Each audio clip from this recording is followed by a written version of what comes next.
କରି ସୁନ୍ଦରଗଡ଼ ଜିଲ୍ଲା ବଡ଼ଗାଁ ବ୍ଲକ ଅନ୍ତର୍ଗତ ଏକମା, ପାମରା, ବାମଡେରା ଓ ରୁନଗାଁ ପଞ୍ଚାୟତ ଅଞ୍ଚଳରେ ସୋମବାର ରାତିସାରା ହୋଇଥିବା ପ୍ରବଳ ବର୍ଷା ଯୋଗୁଁ ଜନଜୀବନ ଅସ୍ତବ୍ୟସ୍ତ ହୋଇପଡ଼ିଛି।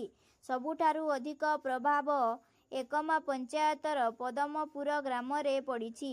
ଗାଁର ଉଭୟ ପାର୍ଶ୍ୱରେ ଥିବା ଦୁଇଟି ପୋଲ ଓ ରାସ୍ତାର ପ୍ରଖର ସ୍ରୋତରେ ଧୋଇଯିବାରୁ ପଦ୍ମପୁର ଗ୍ରାମର ବିଚ୍ଛିନ୍ନ ହୋଇପଡ଼ିଛି। ପଞ୍ଚାୟତରେ ଯାତାୟାତ ପାଇଁ ଲୋକେ ଅସୁବିଧାର ସମ୍ମୁଖୀନ।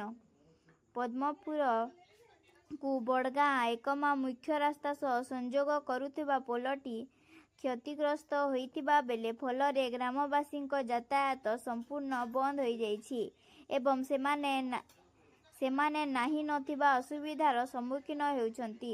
ପ୍ରବଳ ବର୍ଷା ପ୍ରଭାବରେ ପ୍ରାୟ 30 ଏକରରୁ ଉର୍ଦ୍ଧ୍ୱ ଚାଷ ଜମି ବାଲିଚର ହୋଇଯାଇଥିବାରୁ ଚାଷୀମାନେ କ୍ଷତିର ସମ୍ମୁଖୀନ ହୋଇଛନ୍ତି।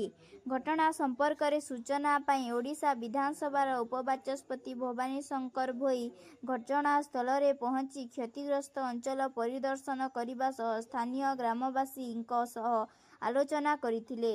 ସେ ବଡ଼ଗାଁ ବ୍ଲକର ସହକାରୀ ଯନ୍ତ୍ରୀ ସୁନିଲ ମୁର୍ମୀଙ୍କ ଘଟଣାସ୍ଥଳକୁ ଏଡ଼ାଇ ଶୀଘ୍ର ରାସ୍ତା ମରାମତି କରି ଯାତାୟାତ ସ୍ୱାଭାବିକ କରିବାକୁ ନିର୍ଦ୍ଦେଶ ଦେଇଥିଲେ। ଏହାସହ ବଡ଼ଗାଁ ବିଡ଼ିଓ ଓ ତହସିଲଦାରଙ୍କ ସହ ଫୋନରେ ଆଲୋଚନା କରି ଆବଶ୍ୟକ ପଦକ୍ଷେପ ନେବାକୁ କହିଥିଲେ। ସ୍ଥାନୀୟ ଚାଷୀମାନେ ଜମି ବାଲିଚର ହୋଇଥିବା ନେଇ ଉପବାଚସ୍ପତିଙ୍କୁ ଅବଗତ କରାଇଥିଲେ। କ୍ଷତିଗ୍ରସ୍ତ ରାସ୍ତାରେ ତୁରନ୍ତ ମରାମତି ସହ ଚାଷୀମାନଙ୍କ କ୍ଷୟକ୍ଷତି ସରକାରୀ ଆକଳନ କରି ଉପଯୁକ୍ତ ସହାୟତା ପ୍ରଦାନ କରିବାକୁ ସ୍ଥାନୀୟ ଲୋକେ ଦାବି କରିଛନ୍ତି। ଧନ୍ୟବାଦ। ତନିଶ୍ରୀ ଦାସଙ୍କ ରିପୋର୍ଟ।